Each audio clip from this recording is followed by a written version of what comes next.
Saudara yang dikasihi dan diberkati oleh Tuhan, senang sekali kita dapat berjumpa. Saat ini kita belajar dalam kebenaran firman Tuhan, seri Hidup Kristen yang berbuah lebat bagian yang ketiga dengan tema buah-buah di dalam kehidupan orang Kristen. Mari kita membaca Injil Lukas pasalnya yang ke-6 ayat 43. Karena tidak ada pohon yang baik yang menghasilkan buah yang tidak baik, dan juga tidak ada pohon yang tidak baik yang menghasilkan buah yang baik. Pertumbuhan hidup rohani ditandai dengan dihasilkannya buah-buah dari dalam kehidupan kita. Ini adalah kehidupan yang normal adanya karena kehendak Yesus bagi setiap orang percaya yang telah mengenal Dia, yang telah mengikut Dia sungguh-sungguh. Mereka harus mampu untuk menghasilkan buah yang baik di dalam kehidupan mereka. Nah, buah-buah yang kita hasilkan tercermin dari karakter kehidupan kita.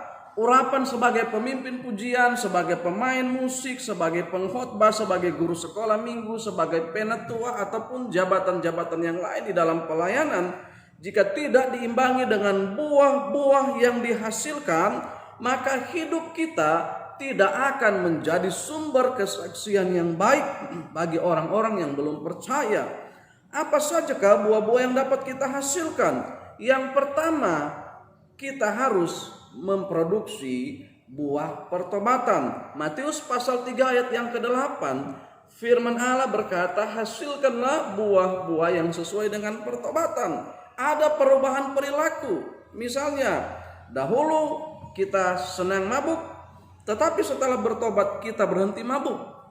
Dulu sebelum mengenal Kristus, kita orang yang kecanduan merokok, tetapi setelah kita kenal Kristus, setelah kita menyatakan diri bertobat, maka kita stop merokok. Dulu kita melakukan kebiasaan buruk seperti berdusta, menipu, dan lain sebagainya. Namun waktu kita kenal Kristus, kita mulai berkata dengan jujur, kita mulai berkata-kata yang baik, kita mulai hidup sebagai pribadi yang baru. Anggota gereja pertobatan, aliran pertobatan, namun perilaku kehidupan kita tidak bertobat, kita bukanlah pengikut Kristus. Mungkin kita hanya sekedar menjadi anggota gereja saja. Buah apa yang kedua yang dapat kita hasilkan sebagai orang Kristen? Itulah buah rohani. Karakter Kristus muncul di dalam kehidupan kita. Kitab Galatia pasalnya yang ke-5 ayatnya yang ke-21 dan 22, firman Allah memberitahukan kepada kita, tetapi buah roh ialah kasih, sukacita, damai sejahtera, kesabaran, kemurahan, kebaikan, kesetiaan, kelemah lembutan, penguasaan diri. Tidak ada hukum yang menentang hal-hal itu. Ini adalah buah rohani, buah karakter Kristus. 9 aspek ini harus senantiasa terpancar dari kehidupan kita setiap hari. Pertobatan barulah langkah awal yang ditandai dengan menguburkan kehidupan yang lama dan bangkit di dalam kehidupan yang baru. Kehidupan lama kita yang berdosa dikuburkan di dalam kolam baptisan. Selanjutnya, kita perlu dipenuhi dengan Roh Kudus setiap hari, perlu dipenuhi dengan Roh Kudus setiap waktu. Dengan mengalami baptisan Roh Kudus pertama kali, lalu kemudian tiap-tiap hari kita harus minta Roh Kudus memenuhi kehidupan kita. Dengan adanya Roh Kudus yang memenuhi seluruh aspek kehidupan kita, maka aspek-aspek dari buah rohani ini dapat kita hasilkan.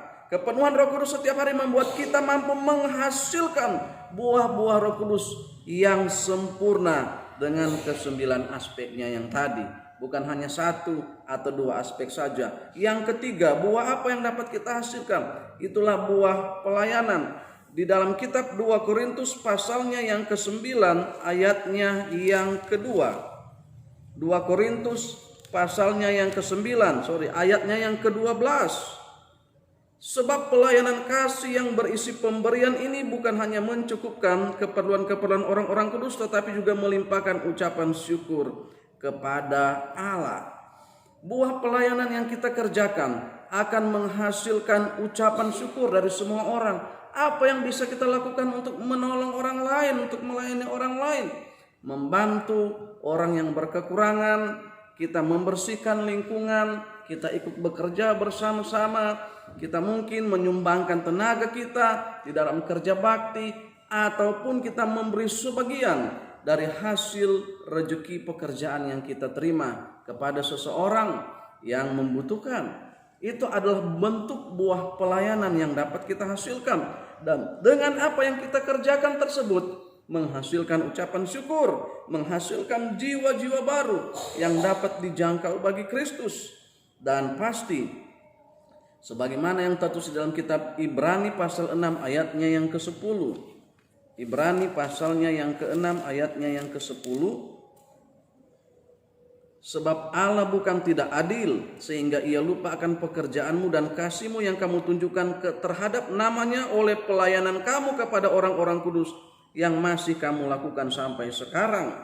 Jadi segala perbuatan baik kita, buah pelayanan yang kita hasilkan senantiasa diingat oleh Allah, dan Tuhan akan membalas, Tuhan akan memberkati melebihi apa yang telah kita kerjakan. Yang terakhir, buah yang dapat kita hasilkan sebagai seorang pengikut Kristus adalah buah kemuliaan. Kapan ini kita hasilkan? Saat kematian, saat ajal menjemput kehidupan kita.